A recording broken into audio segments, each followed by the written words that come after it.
नमस्कार मित्रांनो, मनी मॅनेजर्सच्या निफ्टी ॲनालिसिसमध्ये आपले स्वागत आहे। आज निफ्टी 22,578ला गॅप अप होऊन स्लोली अपसाइड मूव्ह घेत राहिली। काल आपण 22,545 ही इम्पॉर्टंट अपसाइड लेवल सांगितली होती, ती ब्रेक झाली तर 22,620 पहिले टार्गेट आणि 22,680 हे दुसरे टार्गेट वर्तवले होते।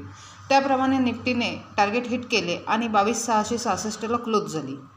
आता उद्यासाठी बघितले तर 22,620 आणि 22,700 या दोन महत्त्वाच्या लेवल्स आहेत। एक तासाच्या टाईम फ्रेममध्ये बघितले तर निफ्टी एका चॅनलच्या मध्यभागी आहे। जर 22,600 खाली ब्रेक केले तर 22,540 ते 22,475 पर्यंत निफ्टी खाली येण्याची शक्यता आहे आणि जर निफ्टीने 22,700 ब्रेक करून सस्टेन राहिली तर 22,760 पहिलं टार्गेट आणि 22,800 दुसरं टार्गेट असण्याची शक्यता आहे। 5 मिनिट टाईम फ्रेममध्ये थोडा बेरिशनेस आहे, पण 22,540 हा स्ट्रॉंग सपोर्ट आहे। ओव्हरऑल मार्केट पॉझिटिव्ह आहे, सो बाय ऑन डिप्स हा व्ह्यू असणार आहे।